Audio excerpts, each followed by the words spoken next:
here at the Ad Operations Summit, and our town halls have just concluded. Here with me are the speakers who are engaged within those sessions. We'll hear from comScore on online ad fraud,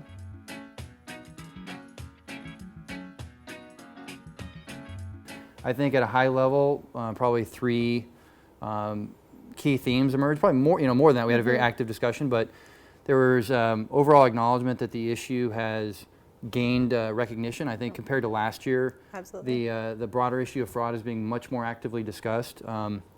Industry-wide trust, just in terms of how critical that is to making sure the growth in revenue that we're all celebrating, continues to move. And then I think third, it's really looking at issues for both the buy and the sell side and figuring out how we can do, simple things in the near term to arm the buy and sell side of how to cut off fraud, where it's hitting us. So I know that you talked quite a bit about, buy side pain points and possible solutions there. So on the buy side, there's a lot of issues about being able to trust publishers, being able to know that the inventory that you're buying is, or the inventory that you're getting is the inventory that you're buying, and making sure that, if viewable is in your RFP and that's what is on the contract, that it's then delivered. Right. Yeah, absolutely. And I think some of the things we talked about on the sell side were that I think it's easy to see how quality publishers that are investing in people and investing in quality content, and then even long tail publishers who are trying to turn an honest business are really hurt by these long tail sites that are representing a particular type of audience on these exchanges that doesn't really exist. Right. So we need to arm the sell side with tools to essentially certify themselves so that publishers that can stand out from lower quality inventory can represent to the buy side, this is what I have, and there's various ways to do that, but I think that's something that the buy side would probably appreciate. Absolutely, and then in the conversation between buy side and sell side, obviously both sides have a lot of work that they need to do, but there's the question as to where does the ultimate responsibility lie, and with the ultimate responsibility, who pays the cost for the verification?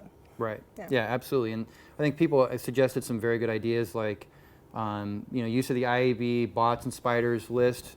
We can extend that to maybe IP list if we wanted to do things like data center traffic that's causing problems. We could do things like that. We also had, I think people threw out the idea that really every seller in a perfect world would actually be certified in the sense that we actually know who's getting paid, and that person would actually have to go through some type of a verification process.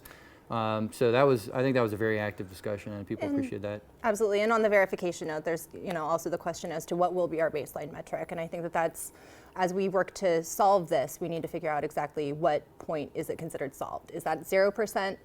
What are we ultimately working towards? Yeah, is 0% realistic? Is it something where we can get down below a certain threshold where we know we've really made progress as an industry?